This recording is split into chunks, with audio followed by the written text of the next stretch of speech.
Hello everyone, I am Dhruvika from 9th A and let us discuss biodiversity in plants. Plant biodiversity is indeed invaluable because it provides us with everything we want. But what are plants exactly? Plants are living organisms belonging to vegetal kingdom. India is a center of origin and homeland of 167 cultivated species and 320 wild relatives crop plants. Latter includes rice, sugarcane, millets, tea, cardamom, and turmeric. Bamboo and cotton tree also originated in India. India is a secondary home for some animals and plants. Example: maize, potato, and tobacco. Because of abundant diversity present in the country, it's important to save it not only in the country but also in the world. So, you know that we are doing too much destruction of this biodiversity of plants as well as animals. So, let us join hands and serve our biodiversity and also let us save our biodiversity. We are losing biodiversity globally at an alarming rate, and we need a cornucopia of different plants and animals for the plant's health and our own. Hello everyone, myself Vanchika, and today I am going to tell you about ex-situ conservation. Definition: O means literally off-site conservation. The process of protecting endangered animal species of plant and animal outside of its natural habitat is known as ex-situ conservation. For example, by removing part of population threatened habitat and placing it in non-new location.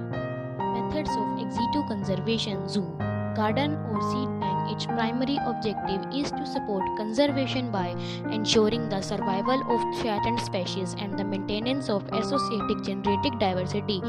Generally, they are used for public enjoyment and education. Advantages of ex-situ conservation: there are several advantages associated with ex-situ conservation. It allows for greater control of essential conditions, example climate control, veterinary care, etc. It improves the chances of successful breeding with the help of artificial methods. Good morning everyone, I am Ayush from 9th B. Today my topic is protected animals and their protected areas. Let us talk about some protected animals and their protected areas. Loin. It is protected in Gir National Park, Junagadh, Gujarat. Tiger. It is protected in 70 national parks under Tiger Project. Example: Corbett National Park in Uttarakhand, Harizanga Sanctuary in Bihar. Rhino.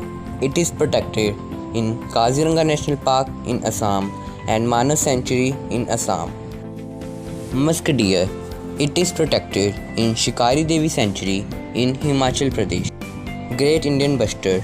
It is protected in Desert National Park in Rajasthan and Kirana Sanctuary in Madhya Pradesh. River dolphin.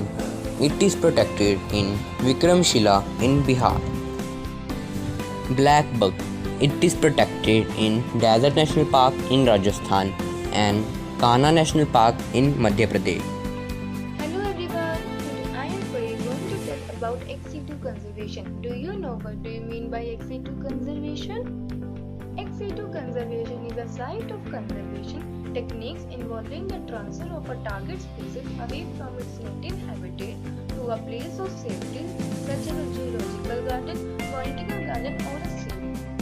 Methods of ex-situ conservation. So, one of the most conventional methods of ex-situ conservation, generally they are used for public enjoyment and education on nation.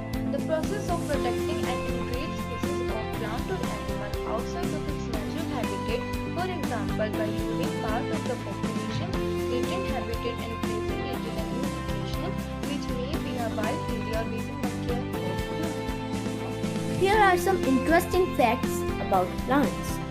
85% of plant life is found in the ocean.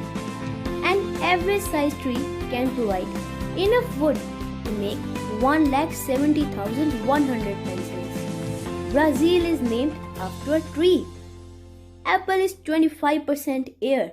That's why it floats on water. The tallest tree ever was an Australian eucalyptus, measured at 435 feet tall. Potatoes were first cultivated in Peru about 7,000 years ago. Bamboo is the fastest growing woody plant, as 35 inches in a single day. सभी को मेरा शत शत प्रणाम। आज मैं अविशी गुप्ता, कक्षा 9वीं ए की छात्रा, आप सबके समक्ष एक कविता प्रस्तुत करने जा रही हूँ, जिसका शीर्षक है आओ ये संकल्प उठाएं। आओ ये संकल्प उठाएं, पर्यावरण को नष्ट होने से बचाएं, स्वयं भी जागृत हों और लोगों में भी चेतना जगाएं, देकर नवजीवन इस प्रकृति को इसका अस्तित्व बचाएं। जल ही जीवन है धरती पर, इसकी हर एक बूंद बचाएं, संरक्षित कर इसको अपना भविष्य बचाएं। वृक्ष नहीं कटने पाए, हरियाली न मिटने पाए, लेकर एक नया संकल्प हर एक दिन नया वृक्ष लगाएं। ये प्रकृति ही जीवन है, अपने जीवन को बचाएं।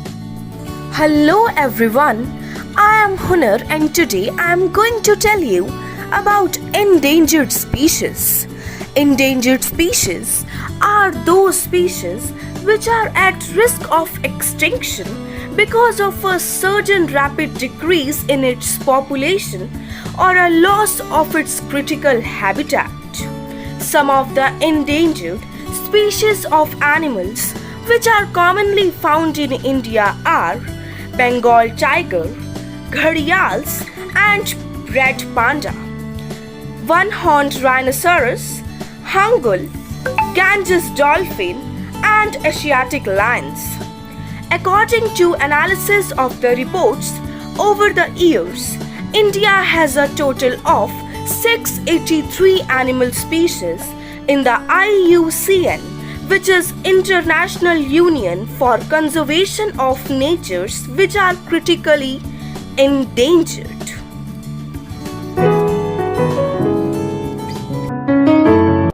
Good morning everyone, I am Sukoon from class 10th A. My topic is endangered animals. What are endangered animals? An endangered species is a species or a population of animals, plants or other organisms that is in danger of becoming extinct. These are some pictures of endangered animals. Why are animals becoming endangered? They are becoming endangered because of human activities, pollution, hunting and fishing, and exotic species. Characteristics of endangered species: limited natural range, low reproductive success, specialized feeding requirements, large territory requirement. Thank you.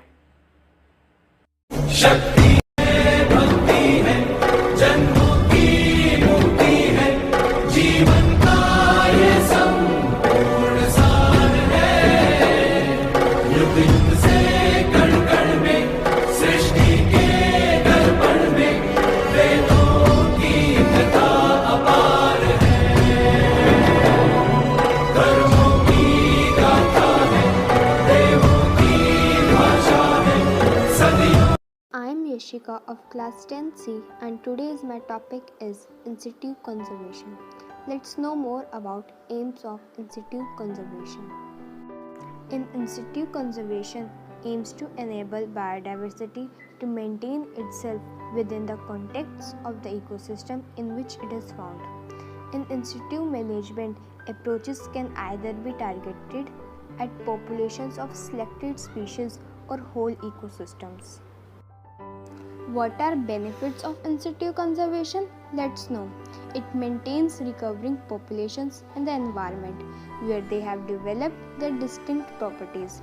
Another benefit is that this strategy helps ensure the ongoing processes of evolution and adaptation within their. Hello everyone, Yashika here from 9th A. Today I am going to recite a poem on the topic biodiversity.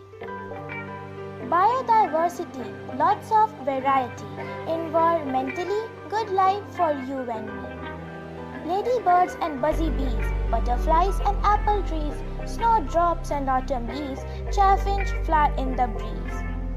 Fishes in our deep blue sea, ponds and rivers have to be habitats pollution-free interdependently. Everybody, you and me, let's have diversity. Shouted from the tallest tree, biodiversity. Radhika here of class 9th A. So today's my talking point is biodiversity. Do you know what is biodiversity? Biodiversity is the variety of plants and animals found on this planet, including the geographic locations they are found in. The quote for the day is biodiversity can't be maintained by protecting a few species in a zoo or by preserving green belts or national parks. To function properly, nature needs more room than that. It can maintain itself. However, without human expense, without zookeepers, park rangers, foresters, or gene banks, all it needs to be left alone. Of class 9th B today going to discuss about some major crops of Haryana. So 10 main crops of Haryana are rice, jowar, bajra, maize, wheat, barley, gram, mustard, cotton and sugarcane. Now let's discuss some of them.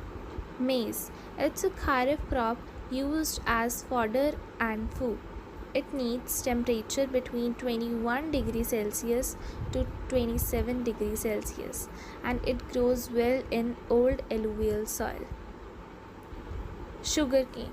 It's a tropical and subtropical crop. It grows in hot and humid climate with temperature around 21 degrees Celsius to 27 degrees Celsius. Wheat.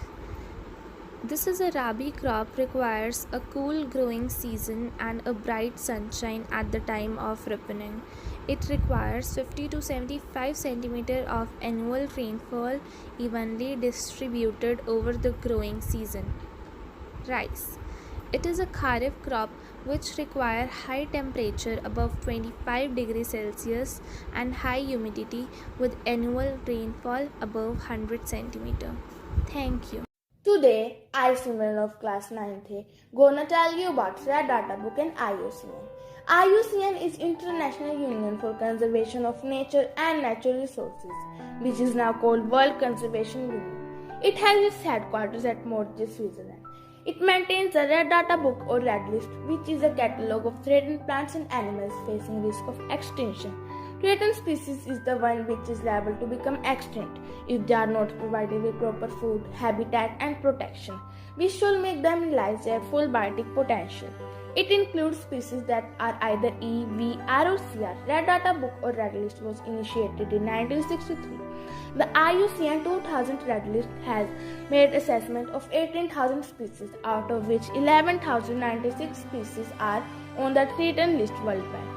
Of these, 925 animal species and 1,014 plant species are critically endangered. The number of threatened species now gone up to 15,500. It has pink pages for CR. As soon species recovers, it deleted from pink page and entered on green page. Red List has 8 categories of species on the basis of distribution, decline in number of population, habitat and value of species. Just like you and me, the earth also needs plants and animals to live.